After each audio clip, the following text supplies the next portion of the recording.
हमें हालात से जूझना नहीं है। जूझता वो है जो कमज़ोर हो, जूझता वो है जिसे खुदा और रसूल पे भरोसा ना हो, जूझता वो है जिसे अपने आप पे कॉन्फिडेंस ना हो और अपने रब की हिमायत और नुसरत पर जिसे भरोसा ना हो। अल्हम्दुलिल्लाह मुसलमान वो कौम है कि जो अपने अल्लाह पे ही डिपेंड रहती है और अपने अल्लाह के सिवा किसी का खौफ उसके दिलो दिमाग में बसता ही नहीं। इसीलिए उस अल्लाह पे भरोसा करके हमें अपनी आपसी और ज़ाती और जो भी रंजिशें हैं, जो भी तकलीफ़ें हैं, वो सबको भुला देना पड़ेगा और ऐसे समय में एक होकर मुत्तहिद और यूनिटी के साथ हमें एक शीशा पिलाई हुई दीवार बन के खड़े होना पड़ेगा, वरना हालात की जो तेज़ आंधियाँ चल रही हैं वो कहीं ऐसा ना हो कि कदम उखाड़ दे।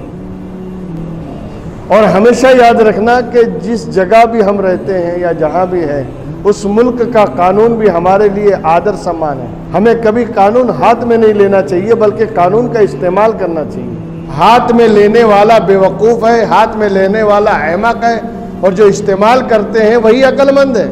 इसीलिए कुरान करीम ने हमें मरने के बाद जो ज़िंदगी का कॉन्सेप्ट दिया है, मरने के बाद वाली ज़िंदगी का जो तसव्वुर और जो अकीदा और जो नज़रिया इस्लाम ने अपने मानने वालों को दिया है, उसी अकीदे और उसी नज़रिए ने हमारे कदमों में इस्तिकामत पैदा कर दी। तो ये जो तसव्वुर, ये जो अकीदा और ये जो नज़रिया इस्लाम ने अपने मानने वालों को आखिरत का पेश किया है ना, इसने हमारे कदमों को मजबूत कर दिया है। वो हमारे दिलों से, हमारे मन से, हमारी अंतरात्मा से, हमारे दिलों से मौत का खौफ निकाल दिया है।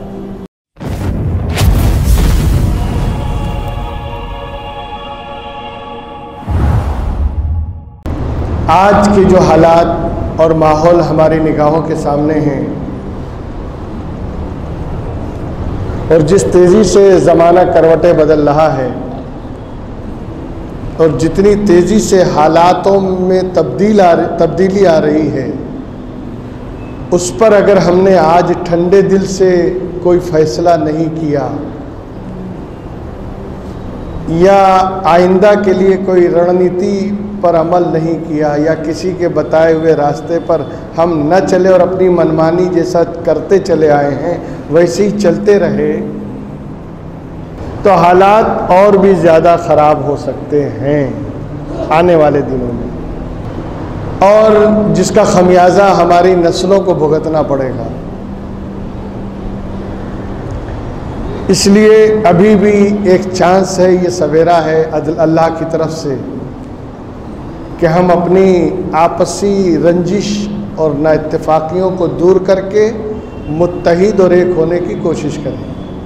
लना आमालुना व लकुम आमालुकुम, हमारा अमल हमारे साथ, तुम्हारा अमल तुम्हारे साथ, इस पर अमल पैरा होना है, बजाय इसके कि किसी अमल पे नुक्ताचीनी या किसी के बारे में तनकीद वगैरह करने के। बेहतर ये है कि इस माहौल में हम अपने अंदर भाईचारा और एकता पैदा करें। अमल की बात जहाँ पर आए तो लना अमालुना व लकुम अमालुकुम, हमारा अमल हमारे साथ, तुम्हारा अमल तुम्हारे साथ। और जहाँ दीन और मज़हब की बात आए तो वहाँ भी ये कह सकते हैं लकुम दीनुकुम वलिय दीन, हमारा दीन हमारे साथ, तुम्हारा दीन तुम्हारे साथ। नज़रियाती तौर पर, मसलकी तौर पर कोई इत्तेहाद नहीं किया जा सकता, लेकिन सियासी तौर पर, माशरती तौर पर, सोशल प्लेटफॉर्म पर हमको एक होना पड़ेगा। आज इसी नहज पर और इसी तरीक सोच पर, इसी लाइन ऑफ थिंकिंग पर विचारधारा हो रहा है, मंथन जारी है कि किस तरह हम इत्तेहाद और इत्तेफाक के साथ हालात से जूझने के बजाय हालात से मुकाबला करने की शक्ति पैदा करें और ताकत पैदा करें।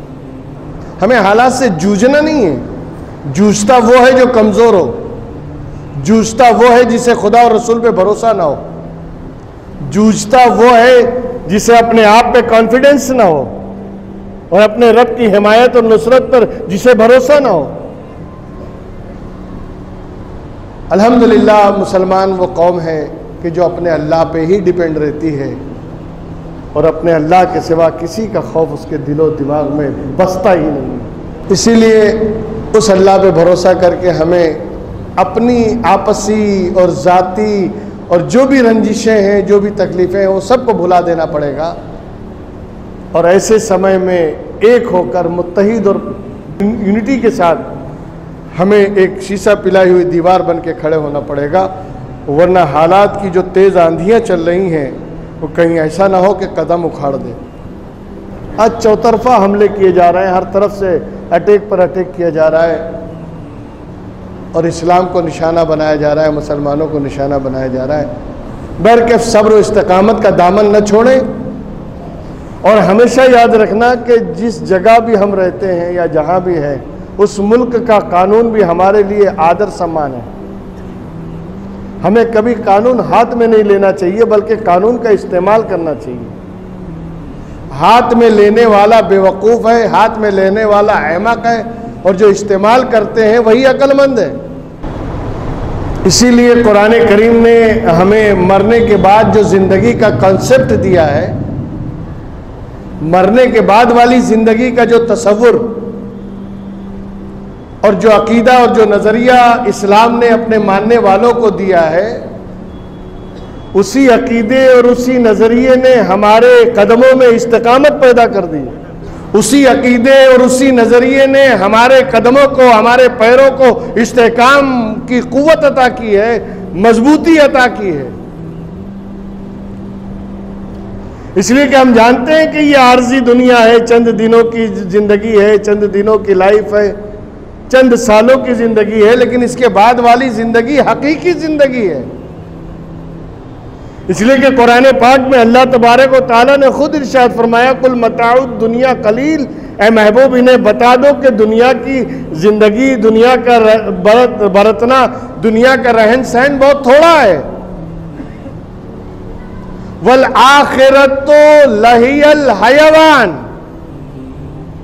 और ए महबूब इन्हें यह भी बता दो कि आखिरत ही असल जिंदगी है, हमेशा वाली।